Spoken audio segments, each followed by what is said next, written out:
Okay, I think I'm going to get started here because we've got a big group and we want to use as much of the hour as we can. So let's see. There is somebody that's got their, let's see. Okay, I'm just going to mute that one. Okay, here we go. Good morning, all, and welcome to this Ask the Doctor Zoom discussion with Dr. Jing Christine Yee. I'm Michelle, or Mickey McWilliams, and I work with Sid Moss at Cure Multiple Myeloma Corporation. Before we begin our discussion, I'd first like to thank our very important partners, Oncopeptides, Karyopharm Therapeutics, Sanofi, Bristol Myers Squibb, Adaptive Biotechnologies, Amgen, Takeda, and Dova Pharmaceuticals. Without them, we wouldn't have the resources to reach out to multiple myeloma patients and provide this great discussion platform. Just admitting people while I'm doing this too. I also want to acknowledge Sid Moss, the founder of Cure Multiple Myeloma Corporation. Sid and his organization are responsible for the healthy breakfast treats this time. And let me know what you think of the different breakfast treats that we've been providing. I want some feedback so I know in the future what you liked, what you didn't like, and and if your fruit came and it wasn't quite right, let me know that too. I want to make sure that that we get our money's worth out of this stuff. So, and anyway, wave Sid so everyone knows who you are. I think most everyone does, but there are some new people here, and I'm admitting a few more right as we speak. Okay. We're so pleased to have Dr. Yee with us today. Dr. Yee is a board-certified hematologist and oncologist at Michigan Medicine, specializing in treating patients with multiple myeloma. Dr. Yee is a clinical investigator and transitional researcher. She conducts clinical trials to bring innovative agents and therapeutic breakthroughs to patient care. She develops and leads multi-institutional investigator-initiated trials and serves as site principal investigator in national clinical trials with the National Cancer Institute and the Multiple Myeloma Research Foundation. Dr. Yee also collaborates with other experts to apply biomarkers such as minimal residual disease, immune profiling, and genomic alterations. Dr. Yee serves on the Southwestern Oncology Group Multiple Myeloma Committee and the American Society of Hematology Research Collaborative Multiple Myeloma Subcommittee. So I think we have someone that's very experienced here in talking to you. I'm so thankful that we could have her. And the way this is going to work is Dr. Yee will provide us with a little background on herself and an update on her research as it relates to multiple myeloma. Then we'll open it up to questions from you. Please use the chat button like you have in the past to ask questions anytime during the discussion. I'll read all questions sent to me in advance and from the chat. Plus, we'll unmute and take questions from the floor. Again, thank you for taking the time for this Zoom session, and welcome, Dr. Yee.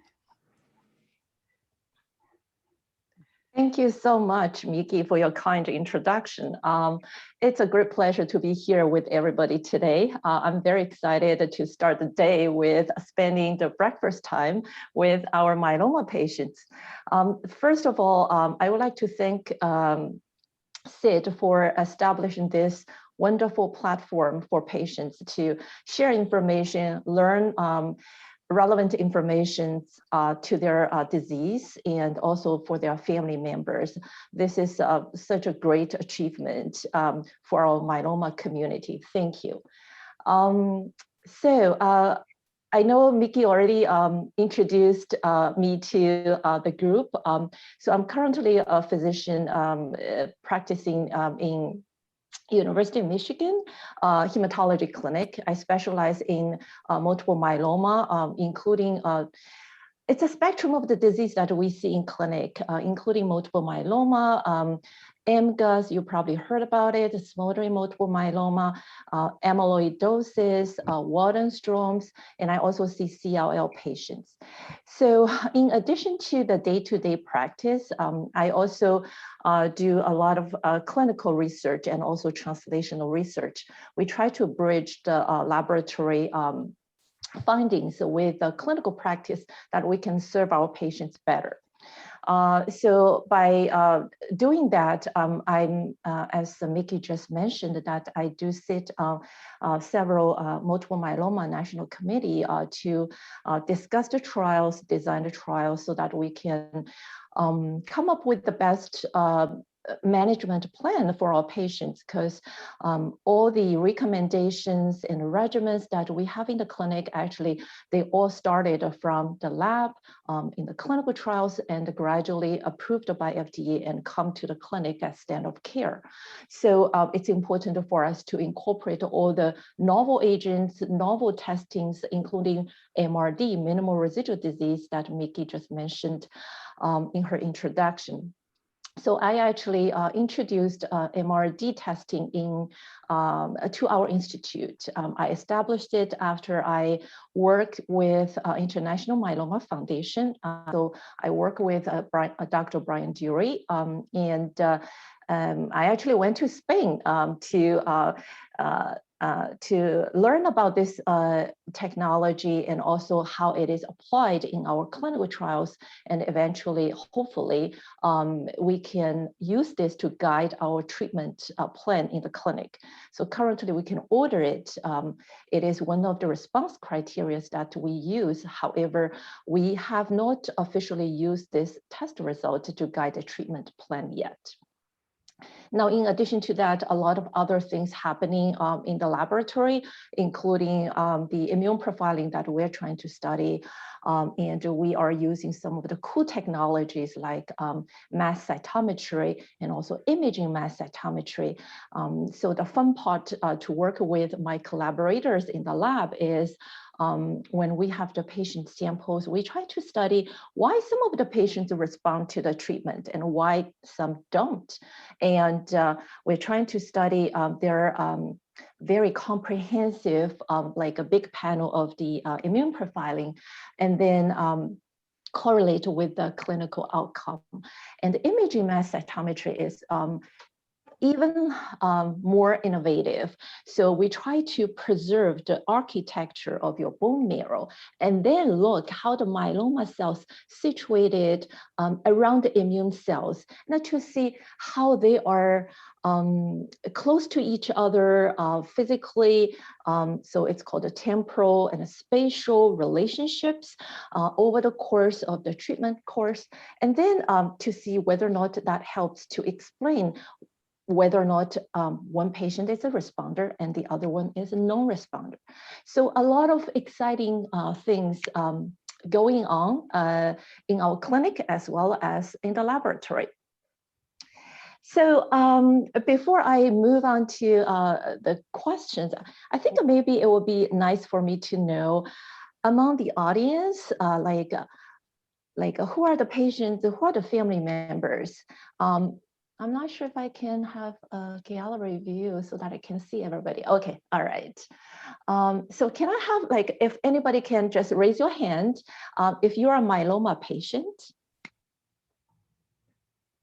Okay, I see several patients. Oh, some of them, like, actually the video is not on. Just to remind you, some of the patients actually you don't have your video on, so that's why I'm not able to see you. So I can see like maybe like half as far as I can see the pictures here. How about myeloma patients who are the newly diagnosed? Could you please raise your hand if you are newly diagnosed multiple myeloma? Okay, I haven't seen anybody. So looks like most of the patients already got some treatment. So I assume like you've been starting on this journey for myeloma treatment for a while, so you probably already learned a lot. But hopefully I can answer some of your questions that in your mind, or I know a lot of my patients are very well educated on the topic of myeloma and they read a lot.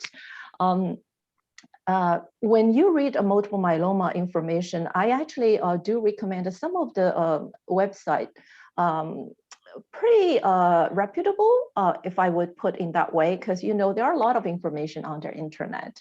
So one website I would recommend is Multiple Myeloma Research Foundation website, MMRF.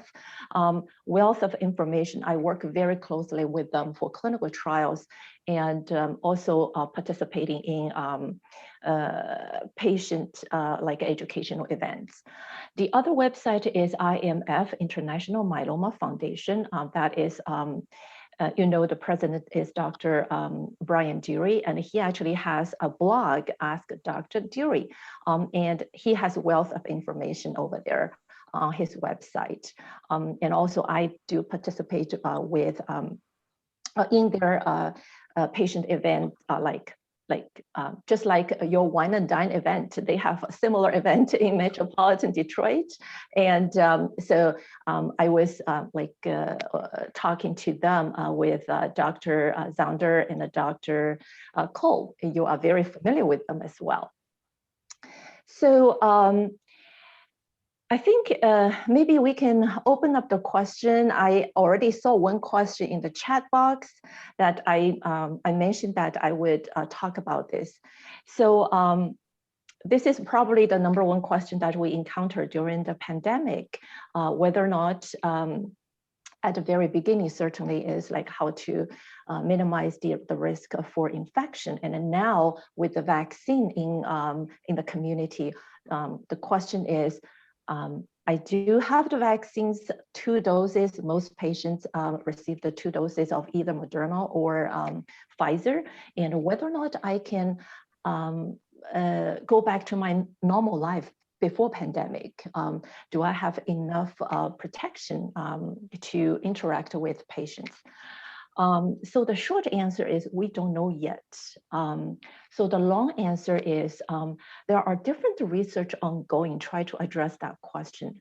At the very beginning of the pandemic, or the research probably more focusing on how to reduce the mortality, meaning the death rate for the patients when they contracted infection. But now we're trying to move on to the next stage of the question. Once the patient, not patient, most of the, I would say, clinical trials right now, it's more focusing on the general population right now, because gradually they will focus more on specific population. So I did have some interactions with some of the colleagues, like doing more like infectious disease research, especially like COVID-19 research right now, and also some of the oncologists who are interested in this topic. So there is, we actually had a recent presentation that we were discussing for our cancer patients. Now, interestingly, if you look at the types of cancer, there's NCI like a data that you can read about. Hematological malignancy, meaning blood cancers. This is not the most commonly seen cancer. So solid tumors are like breast cancer, prostate cancer, colon cancer, lung cancers. Those are more commonly seen type of cancers in the community. So that's why when they started to do some of the research, the majority of the cancer patients actually are from solid tumor side. A small portion is from like a blood cancer patient population. And also, as you know, multiple myeloma disease is not common. It's quite rare in terms of the incidence of the disease. So that's why I don't have data to share with you specifically for multiple myeloma. However, I know our myeloma community doctors are trying to do the research in our myeloma patients. So hopefully over the course of next few months or like a year, hopefully we will gather more information. Actually, for my investigator initiated a multi-site clinical trial, I try to incorporate that information in my upcoming protocol amendment because at the very beginning when we wrote the protocol, it was before pandemic, but now we feel like it's really important. Now, what I would like to share with you is the information from One publication actually is from UK. So they did the study to compare patients with cancer and also the healthcare providers who got vaccinations. And then, as I mentioned, because majority of the cancer patients are actually solid tumor patients. So the blood cancer patients, it's very small proportion, and they did not specify like myeloma versus the other like lymphoma, leukemia, other diseases for blood cancers. So they actually found, so if you have read like information on the media, for example, they used Pfizer as the study in this trial. The Pfizer, after the first dose, and then 3 weeks later, the second dose.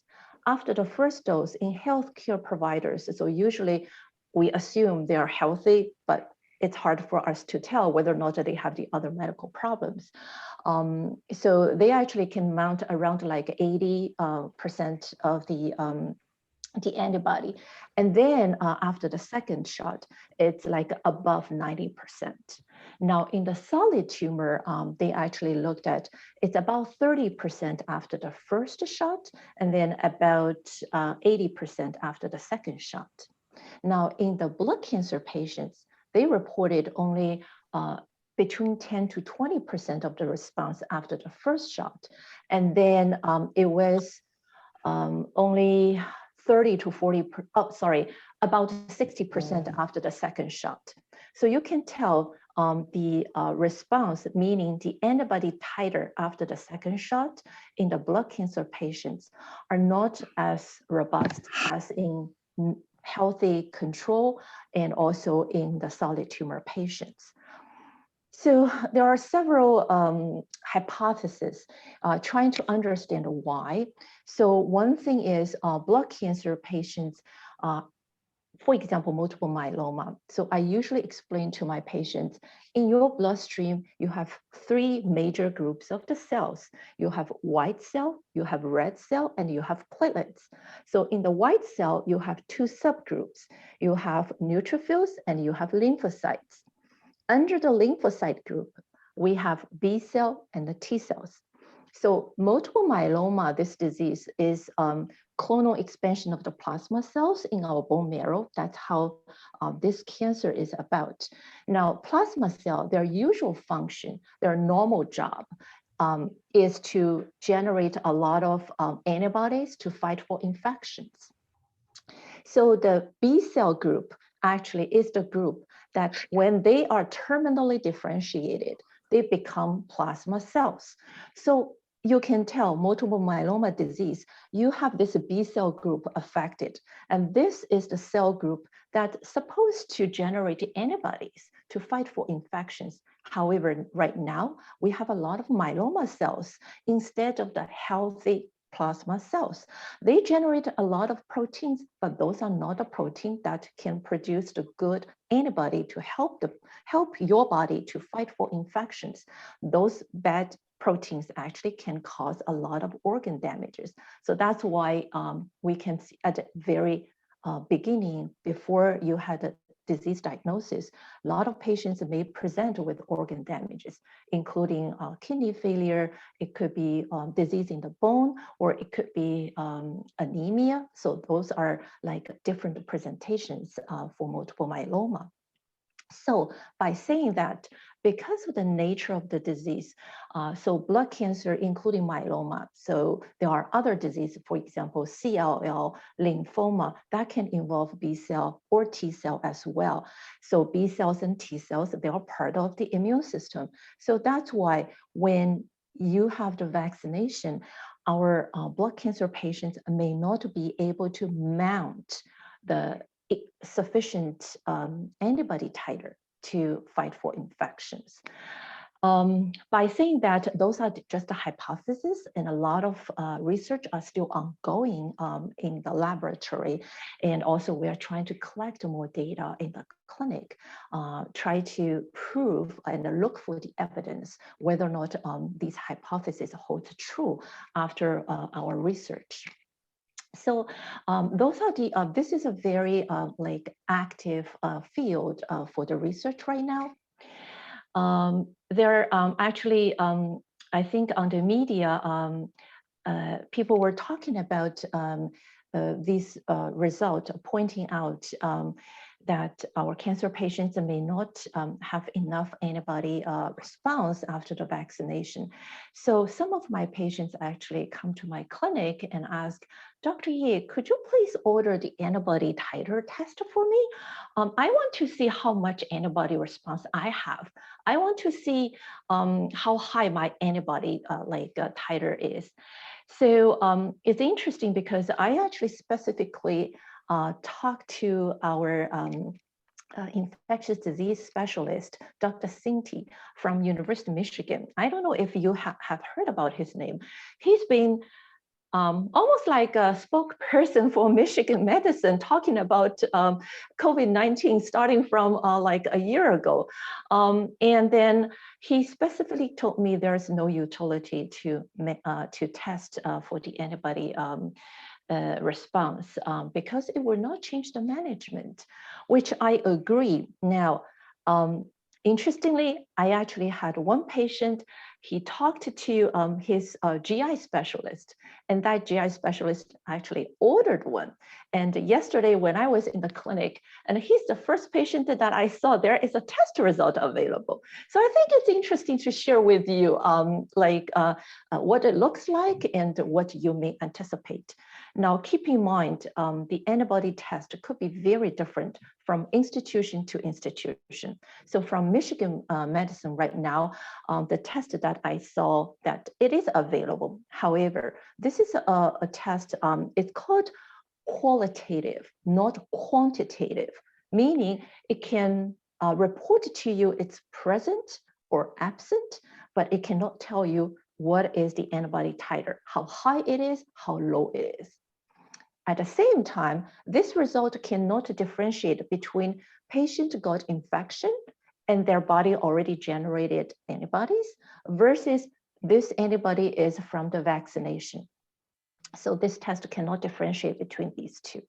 So very similarly as the other infections like hepatitis or the others, like in the past, we all order those type of testings for patients because we need to know whether or not in our cancer patients, we order a hepatitis panel as well, because we want to make sure you don't have any hepatitis B or C that potentially can get reactivated when we treat you, when we give you chemotherapy, even though arguably pretty much all the regimens we offer to myeloma patients, it's no longer typical chemotherapy. It's more like immunotherapy or target therapy.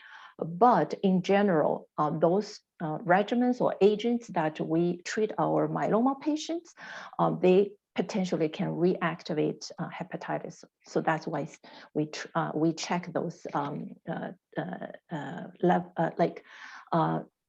check hepatitis, whether or not you have positive, negative, and if it's positive, we usually have some of the follow-up tests just to see whether or not you have a previous infection or active infection or carrier. So we have a panel to do that. So that's why COVID-19 vaccine right now, it's not comprehensive panel, but this is the test that we do have, but the information that you may get if you have your doctor order for you. So just to give you some idea what it may look like. So Dr. Yi, what is the name of the test that, because this is something I know that everybody, can you say the exact name of the test that the doctor would need to order for this, for the antibodies? Sure, I think it's called a SARS, it's a long name. So they put the vaccine name at the very beginning and combined with the others. But if the doctor put like SARS-CoV-2, I think it would come up in our order session. However, by introducing that, I actually, I'm not trying to promote and ask you to ask your doctors to order it. I just want to give you the information. I feel like knowledge is the power. If you understand what this test is about, then you may understand why my doctor is telling me probably there's not much utility that like in the clinical practice. So for example, if you ask your doctor to order it and the next day it comes back like, yes, it is positive. Does that mean that you are free to do whatever you want, go anywhere, meet anybody? The answer actually is not really. Because this antibody may tell you you only have 10% of the level of protection, or it could be 90% as the clinical trials have shown the data. So I still tell my patients, because this data actually will not change our management. So that's why we do not routinely order this test. I still encourage everybody after the vaccination, still wear the masks. Masks are the number one, I feel, the best protection. I'm not sure if you heard about the news. This is actually very good to know. This year, because everybody, not everybody, I'm sorry, most people are wearing masks. The upper respiratory infection, like cold or a flu, the incidence of those respiratory infection reduced significantly over the last winter. Do you know that flu can kill you? Do you know a cold can kill you? Many of our patients actually can develop pneumonia after those upper respiratory infection. So that's why masks are very, very important for everybody. And I would still strongly encourage everybody to keep the social distance and try to, I think follow CDC guideline is very important, because I would not take it lightly. It is very true, our patients, especially blood cancer patients, mortality rate, meaning death, the incidence for death from COVID-19 infection is at least 30 to 40% higher compared with the general population. So I think to protect our patients, I would strongly recommend keep wearing the masks. Yeah, I agree. But I do want to let you know that there is an option, because a lot of patients are very nervous about it. I understand. That seems to be the largest question that the most common question that people are asking during these discussions is about their, about how they should deal with COVID. And it is difficult. So. It is. It's very nervous, because you certainly can understand the fear of being in the hospital nowadays. When I'm doing the inpatient teaching rounding with my fellows and residents, doctors, pretty much like the patients, that regardless of the reason for them to be in the hospital, no visitors can be with them unless they have to discuss like a go of care or code status. So it's devastating. Also, at the very beginning, over a year ago, a lot of sick patients in ICU on ventilators. But I'm very happy to see actually last month I was on service and the severity of the disease compared with the last year, actually it is less severe. Because of the vaccine, I think it's very, very good for everybody. Now, keep in mind, we do see quite some patients actually after second vaccination, they still got infection. But we hope that the vaccination actually can lessen the severity of the disease, even if it's not 100% of protection, but it can reduce the incidence for you to get the infection and also reduce the severity when you get infection. I think that is a progress that we have made. Just for your information, because you were asking to see a raise of hands of patients here, I counted 27. Oh, okay, all right.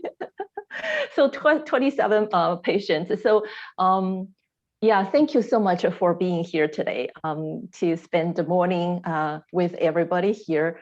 Can I move to the next question? Do you want to, you can see them in the chat too? I Yeah. have one in the chat that's that was just messaged to me, so I'll just add Oh, that to you, okay. okay? Okay. How do you use MRD in your practice?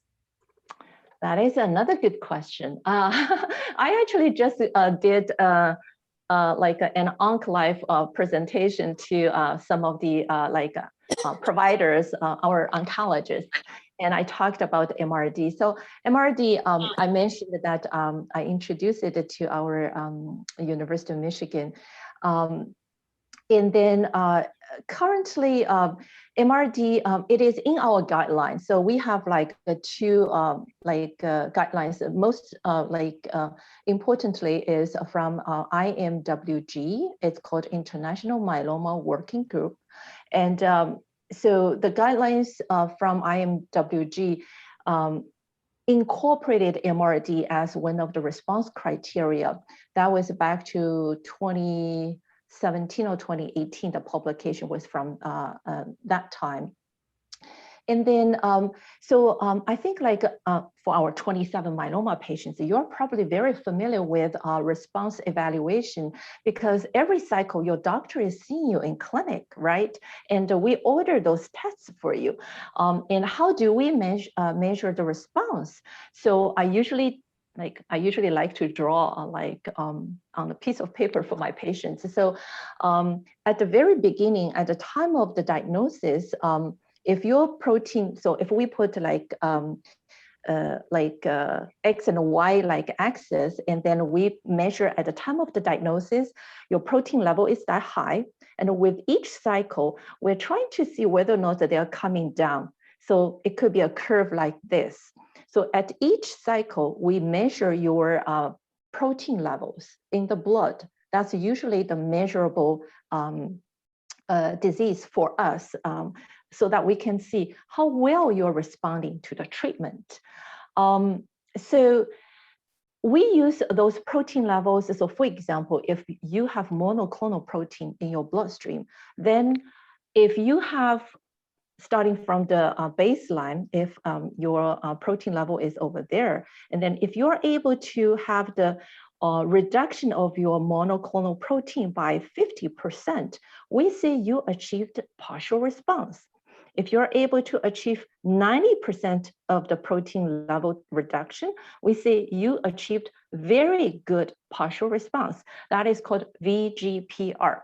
If you're able to achieve 100%, meaning we're not able to detect your protein level, that is complete response. Now, when your serum free light chain is within the normal range, then we would say you achieved SCR, stringent complete remission. So those are based on your protein level changes.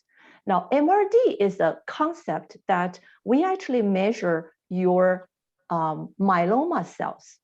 So as we mentioned earlier, multiple myeloma disease, it is a disease of the clonal expansion of those plasma cells, the myeloma cells within the bone marrow.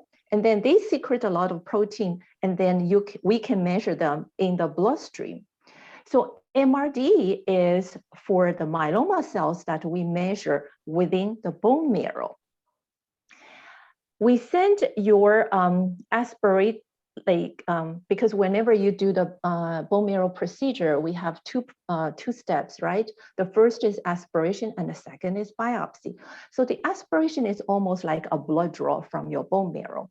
So this liquid is sent to the lab for the testing of MRD. Now, currently there are two different ways of measuring it. One is called the flow MRD, which is to use the flow cytometry. And the other one is called NGS, next generation sequencing MRD. pretty much like most of the institutions, we can do flow MRD within the institute, and NGS currently is approved by FDA, which is provided by Adaptive. And I saw that they actually is one of the sponsors for our meeting today.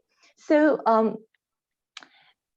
I mentioned that we can use this MRD as for the response, because even below the stringent CR, for even deeper response by protein levels, we cannot measure below this stringent CR. However, MRD actually can give us the information, even deeper response. So we have MRD at a different sensitivity. It could be 1 in 1 million cells, for example, and this is the sensitivity that can be provided by the NGS of MRD. Now, the question that Miki is asking, once you have that result, how can that guide your treatment? The short answer is the guideline only tells us you can use it, you can measure it, but it does not tell us how you should utilize this information to guide the treatment. Not the prime time in clinic yet. However, a lot of active research in this field, we're trying to see at the different time points. Why? Because one time point of MRD negativity, it does not mean that your disease is like you're cured, you don't have to worry about myeloma. Research found that sustained MRD negativity is more important, meaning the MRD measurement at a different time points, not just one, because we have many studies already showed MRD actually can be changed. Patient can change from MRD negative to positive and from positive to negative. So we are not quite sure if your MRD turning from negative to positive, whether or not we should act based on this result or just go back to what we have before based on the protein level. Because in our guideline, when we say this patient has disease progression, we usually go by the protein level change, not going by the MRD level change. So we are trying to collect a lot of data at a different time points, as I mentioned, and also how that is changing, the dynamic of the MRD status, how it is changing, and how that is correlated with your true disease progression. Because we always try to catch the window, not wait until your disease is progressing to the point when you had initial diagnosis, meaning with the organ damage. We don't want to see that. We want to catch the window when those test results can show that, okay, this disease is progressing and we want to act upon that. So that is what we're doing. Now, in my personal clinical practice, I can share with you, along with many other myeloma experts, sometimes, for example, a typical example is, you had a diagnosis, you received induction therapy, you underwent a transplant, and you are on post-transplant maintenance therapy. Now, a lot of times we're trying to do the bone marrow biopsies to document in the protein level, you don't have any protein we can detect. And then within the bone marrow, you don't have any myeloma cells. Then we declare this patient is in complete remission. And then patient is on maintenance therapy. Now, how long you should be on maintenance therapy? This is another research question. We don't know yet. In Europe, the standard of care in many countries, 1 year maintenance therapy with Revlimid. In US, the most standard of care is 2 years. Some of the institutions will do lifelong. Now, how do we know which patient may benefit from lifelong treatment, which one may not? The reason being, number one, before we consent you for the post-transplant maintenance therapy, we always tell patients, there is a risk of increased incidence of secondary malignancy. So long-term use Revlimid after transplant may put you at high risk of having another cancer, which I don't think anybody wants that. Number two, a lot of patients, they cannot tolerate Revlimid well. They may run into troubles, blood counts, diarrhea, or the other side effects.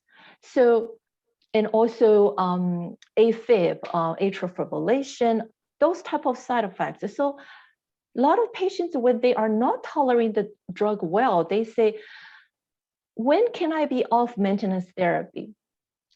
Some of the patients, they are on the maintenance therapy for like 5 years or 6 years, and then they just keep taking the drug, right?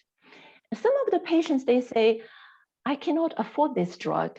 Some of the insurance changes, some of the other reasons. So there are a lot of financial toxicities associated with long-term use of those drugs. So for all those different scenarios, we have to make a decision at one point. Sometimes it's a very difficult decision.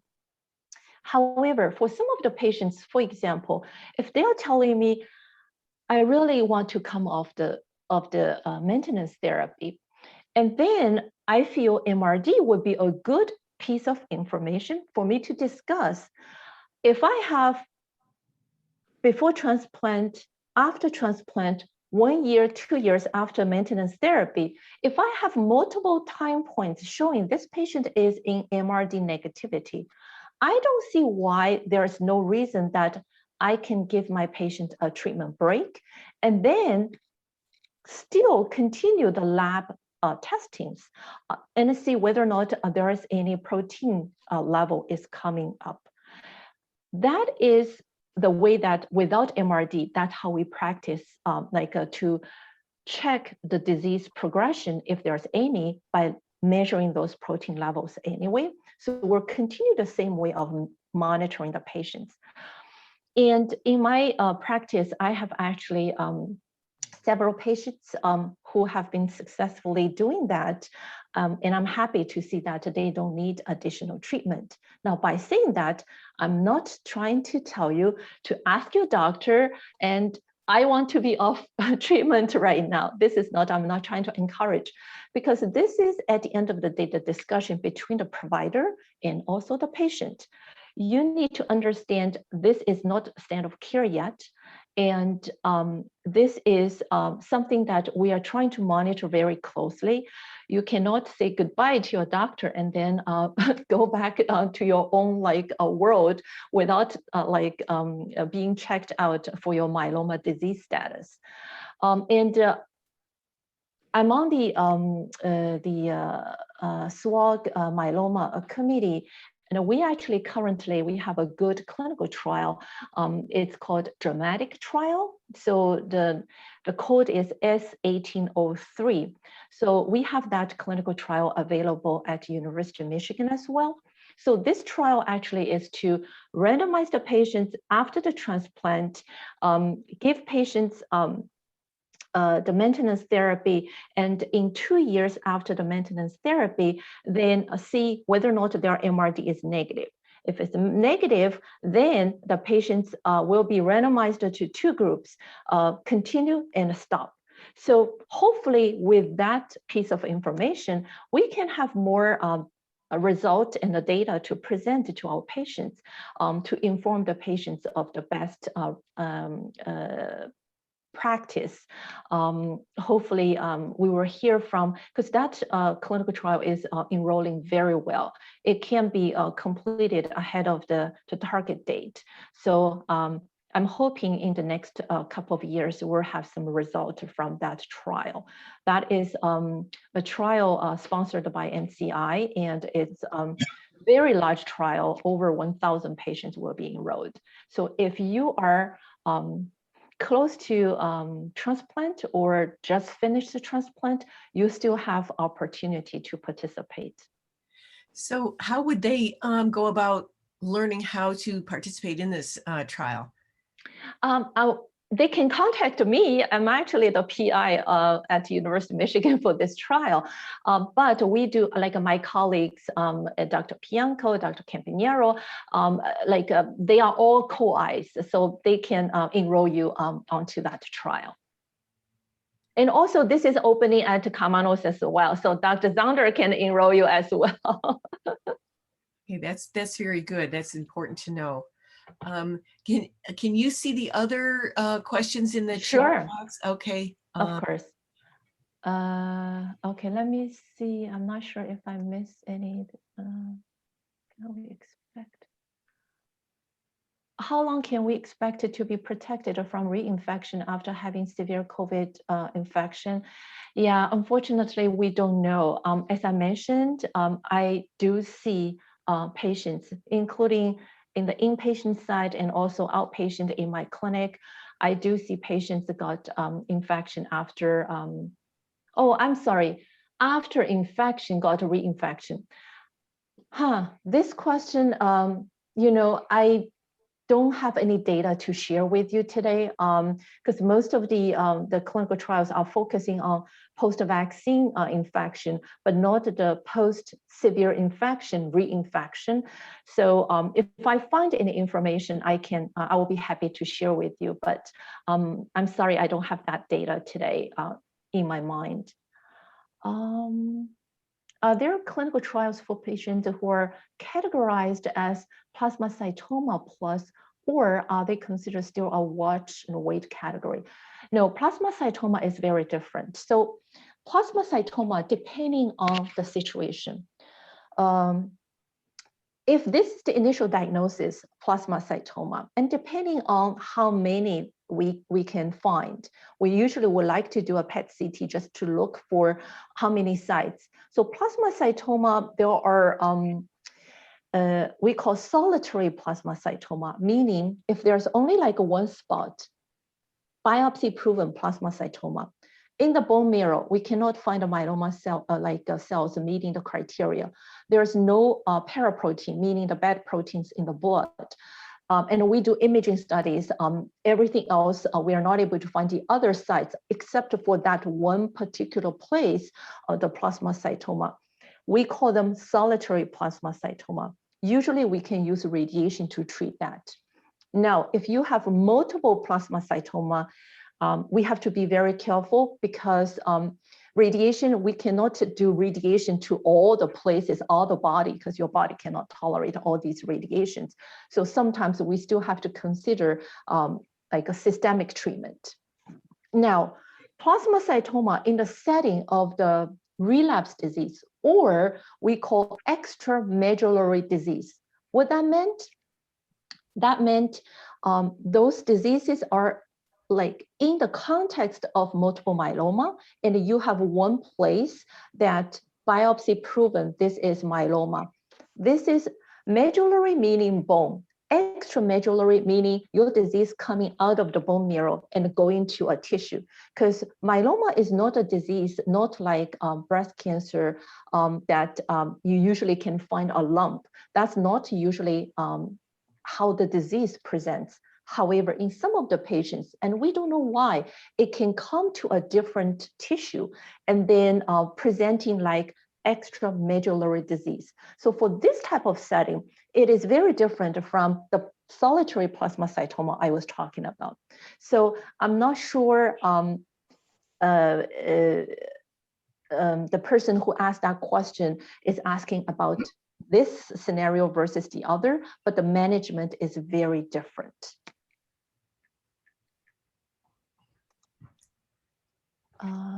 So could you address those who do not have active disease but are still losing bone density, are in the osteoporosis, osteopenia range, and whether you recommend weight-bearing exercises? Since weight-bearing is supposed to help maintain bone density, can gentle weight-bearing exercises be continued safely? I think that is a good question. we do want the patients to have, this is part of the supportive care that we would like to provide to patients. So your doctor usually would consider Zometa. This is one of the bone strengthening medications many patients may get. Interestingly, from the early day studies, the initial intent was to do the bone strengthening treatment for patients as supportive care. But when they did analysis for survival, Zometa even can offer some of the extra month of survival. So we are very enthusiastic about this type of treatment. Why not? It can have different benefits for patients. So usually Zometa will be given like at least monthly for the first year, and the subsequent years we will do every quarter, every 3 months that we would offer that to patients. Now, at the same time, if you don't have any new bone lesions, I think it's very reasonable for you to consider weight-bearing exercises.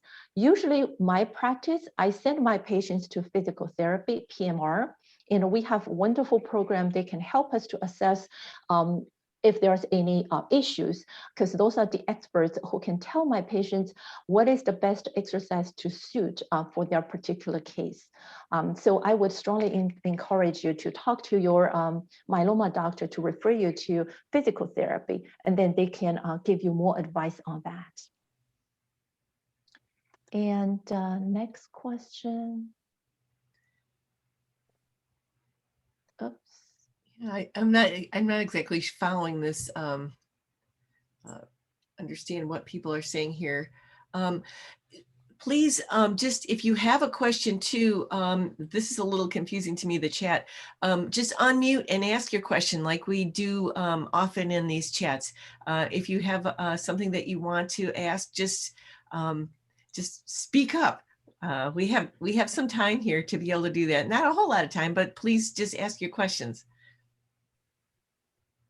Yeah, I saw like it was solitary plasmacytoma. Yeah, so if it's solitary plasmacytoma, usually we just do the radiation treatment. Now, be very careful with that, because solitary plasmacytoma patients, even though we say we can give this a curative treatment, meaning we take care of this place and then you can be considered cured. However, in some of the patients, they do have the risk of disease progression to systemic multiple myeloma. So you need to follow with your doctor for routine checkups. I have another one that was direct message to me. It says, how often does multiple myeloma patients present with ITP? Would you treat ITP or refer to a colleague? Oh, ITP, it's not very common for myeloma to be associated with ITP. It is not common. If you are asking me, I feel comfortable to treat ITP because well, okay, so for me, I don't know what ITP is. Oh, okay. Either, so.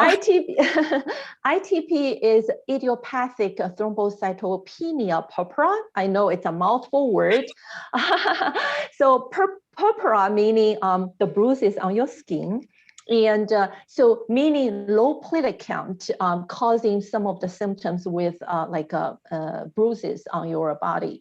Now, ITP is usually kind of like antibody generated by your own body, it's autoantibody, and attacking your platelets so that your platelets, they cannot live long, they can be destroyed. So this is what ITP is about. So pretty much like all the doctors treating myeloma, we know how to treat ITP, but it is not common to be associated with myeloma. I did see one question popping up. Which values in the blood testing address protein levels? Oh, okay. So we call them paraprotein in our textbook, but usually I tell my patients those are bad proteins. So usually there are 3 sets of the data in your, I'm not sure if you're a Michigan medicine patient, on your portal, you're able to see 3 sets of data. One is called monoclonal protein. It's measured by one test called SPEP. serum protein electrophoresis. So that is to measure the monoclonal protein. Usually, like there is a curve, like a peak, and then under the curve, like a measurement, we can tell the quantification. There's another test called a serum-free light chain. It usually gives you like a kappa, lambda, 2 data, and also with the ratio. And another one called serum immunoglobulin. So you may see IgG, IgM, and IgA. So those are the most commonly seen 3 sets of data you can measure your protein level. Now, every patient's disease is different. Some of the patients, they may have M protein. Some of them, they may only have free light chain disease without M protein being detected. So when you look at those results, you should discuss with the doctor, not try to like interpret or compare with your other myeloma patients. When I was doing the presentation, like patient educational events with international Waldenstrom foundation. Some of the patients, they like to compare because Waldenstrom is about a disease like IgM disease. So they compare their IgM levels. And I was trying to tell them like, every patient's disease is very different. So not just one number to compare with the other patient, you are having the same disease. It's very different. So you need to talk to your doctor, what specifically, which piece of information pertains to your disease. All right, I think that's all the questions I saw here. I think it is. If we only have a couple minutes, but that's enough time. If anybody else has a question, please just unmute and ask it or put it in the chat button. I have a question. You were talking about masking up.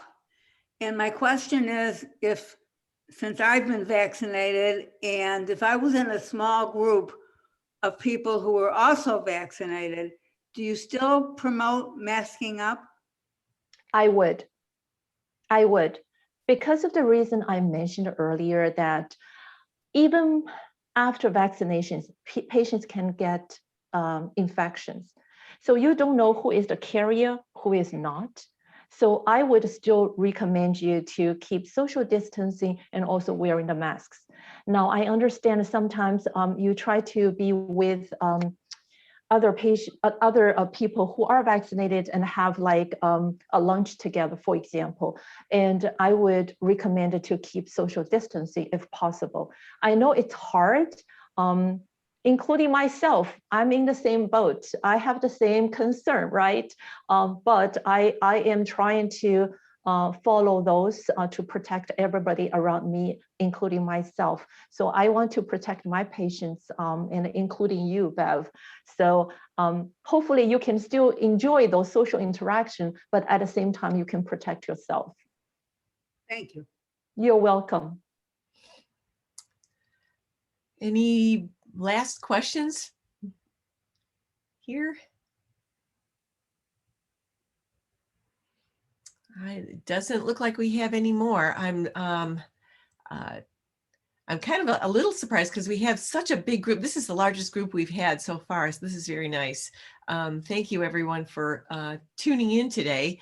I think it's always very interesting to hear the different perspectives from all these different professionals that we have available to us. And Dr. Yi, I want to thank you so much for taking the time to do this today. I know that that you're a very busy person, and being able to take the opportunity to address these questions is